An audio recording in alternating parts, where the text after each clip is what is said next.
سلامونه نیکی هیله ډېر ګران زده کوونکو خدای دې وکړي چې جوړ او روغ اوسئ او درسونه هم خپل تکرار کړي وي. مخکې د دې نه چې نن خپل درس پیل کړم تاسو ته یو راهنمایي کړم چې تاسو د درسونه پس پاتې نشئ. زه متوجه یم په دې وختو کې چې د موږ په چینل کې ځینې ویډیوګان شاګردانو ډېر لیدلي زده کوونکو او ځینې یې نه دي لیدلي، کم یې لیدلي. نو کم لیدل په دې معنا چې تاسو مسلسل خپل درس نه دی تعقیب کړی. کله چې وغواړئ مسلسل خپل درس تعقیب کړئ، که په تلیفون کې وي او په کمپیوټر کې وي او په تلویزیون کې وي، تاسو اول ځئ د یوټیوب علامه دلته وینئ. د یوټیوب چینلونه ټول دلته دي. یوټیوب چینل علامې ته ورځئ او دلته په دې باندې فشار ورکوئ، کلیک یې کوئ. کله چې کلیک دلته مختلف چینلونه راځي. تاسو ټول نه دی پکار، تاسو صرف د خپل د ریاضی چینل پکار دی. تاسو د ریاضی د چینل نوم دی ریاضی به روش آسان. دا د تاسو د چینل نوم دی، یا MTA هم په انګلیسي هم کولی کوي، MTE غټ حرفونه. دا انتر کړئ یا د دوربین په علامه د سرچ په علامه کلیک وکړئ. دلته چې وګورئ دغه دی په دغه حصه کې په دغه ځای کې رسید تاسو د ریاضیاتو د چینل لوګو د چینل نوم دلته راځي. په دې باندې کلیک وکړئ. کله چې کلیک وکړئ دلته ټول ویډیوګان راځي. مګر د ویډیو په سر د ویډیوز په لغت کلیک وکړئ. ټول ویډیوګان مسلسل دلته تاسو ته په صفحه کې راځي. تاسو چې وګورئ کته چې تاسو ولاړ شئ د لومړي درس نه لومړی درس دا په پښتو ژبه، درس اول په دري ژبه، بیا دلته دوام درس، دوهم درس په دري او په پښتو، دریم درس په دري او په پښتو. همداشان ځینې سوالونه چې 12م صنف مال کړي هغه هم دغه دي دلته راغلي، او منظم 4م درس، 5م درس، 6م درس، ټول درسونه چې تر اوسه ما تاسو ته درکړي د طبیعي اعدادو د فصل لومړی او دوم درسونه دا ټول دلته راغلي. تاسو کولی شئ چې په منظمه توګه یې ووینئ تر څو یې درسونه پس پاتې نشئ. ډېر محترم زده کوونکو، نظر د تاسو د څو کسانو په وړاندیز چې ما ته ویلي دي چې منظمه باید مخته ولاړه شم او په هر درس کې چې فعالیتونه دي، تمرینونه دي، هغه هم درسره کار کړم. نو د تېرې ورځې درس د تاسو د طبیعي اعدادو پوره قابل تقسیم یا پوره قابل د ویش درس و. دلته فعالیتونه تاسو لرئ. لومړی فعالیت هم دا دی چې دلته ویلي تاسو دغه اعداد که په دوو پوره قابل د ویش وي د لاندې خط وکاږئ. دغه لومړی عدد چې درکړی دی 9822 9822 ویلي که په دوو د دوه په عدد پوره قابل د تقسیم و، نو تاسو یې د لاندې خط وباسئ. ما تاسو ته په تیر درس کې وویل چې هغه وخت یو عدد په دوو پوره قابل د ویش یا تقسیم دی چې هغه د یکها خانه دغه لومړی خانه دغه خانه یا جفت وي او یا صفر وي.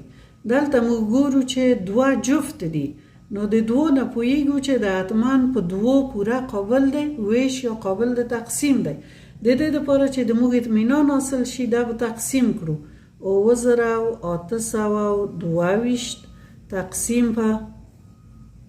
تقسیم په 2. اوس به وګورو چې لومړی خانه اوه ده، اوه زیات دي د دوه نه، نو قابل د ویش یا تقسیم دی. تقسیم وکړو ضرب زبانی د دوه تو وخته پورې ویایي چې اوه یا د اوه نه کم درکړو. 3 په 2 کې 6، 4 په 2 کې 8 کې زیاتی، مګر 3 په 2 کې ضربي وو. د اوه نه چې 6 ولاړل یو باقي 8 کته کې وو. اوس بیا ضرب زبانی چې تاسو ووایاست 9 2 کې 18 د 18 و 19 ولاړ شي هیڅ نه پاتې کېږي. نوبت د 2 دی، 2 به کته کړو دوه چې کته کړل یو په دوو کې دوه کې یو دوه د دوه نه دوه ولاړ شي څه نه پاتې کېږي د هغه آخري دوه کارته کې وو او بیا یو ځلې یو په دوو کې دوه ضربي وو د دوه نه چې دوه ولاړ شي صفر نور دلته شی باقي پاتې نشول د موږ تاسو هغه پاتې وروستی عدد یا باقي مانده صفر شوه نو د دوی نه پوه شوو چې 2822 په دوو پوره قابل دی ویش دی بل عدد چې درکړی هغه د تاسو په 90مه صفحه د درس د کتاب کې د سوالونه 218 دي 218 یې درته ویلي چې دا په دوو پوره قابل د تقسیم کدی تاسو د لاندې خط وکاږئ نو موږ به لومړی وګورو چې د دې هغه لومړی عدد یې د یکها د خانې 8 دی جفت دی موږ ویلي وو چې که جفت وي یا صفر وي په دوو پوره قابل د تقسیم دی نو اوس به یې وازمویو په خپله به یې عملي کار کړو چې په دوو قابل د تقسیم دی که نه 218 به تقسیم کړو په یا به یې وویشو په دوو په دوم چې تقسیم کړ لومړی خانه یې 2 ده پوره دی یو ری به یې ضرب کړو یو دوه د دوه نه چې دوه ولاړ شي څه پاتې کېږي نه یو کته کې وو یو د دوه نه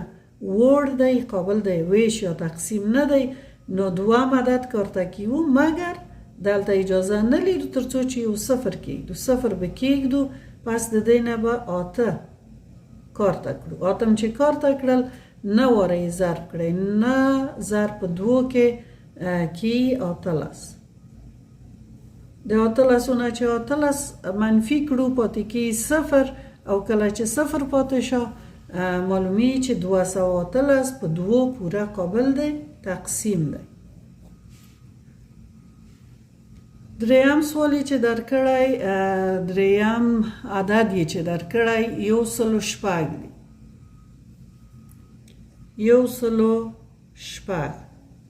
106 لومړی عدد یې وینو یکهای وینو چې شپږ دی جفتی معلومیږي چې په دوو باید پوره قابل دی ویش یا تقسیم وي خو بیا هم آزمیوی تقسیمیوی 106 تقسیم په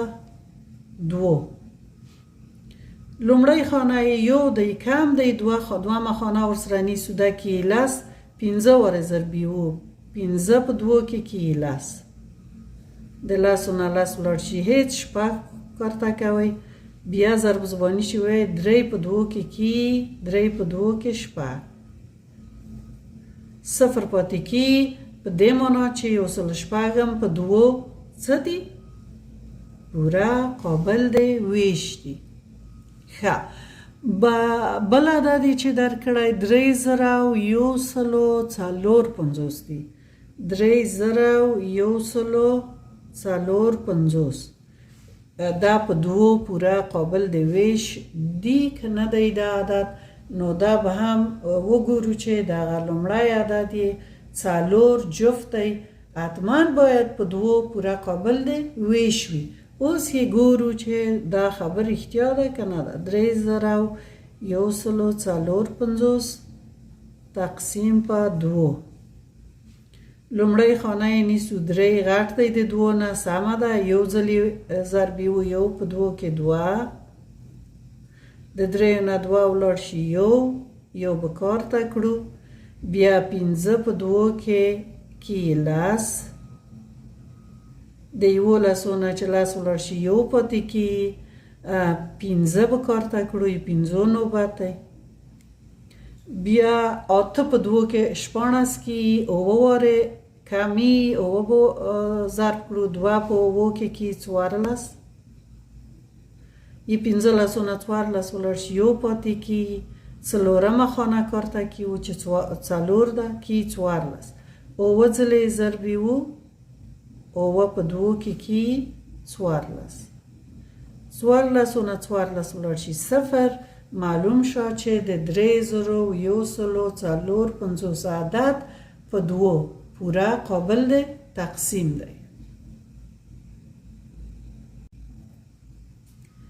ښه دلته څو نور سوالونه دي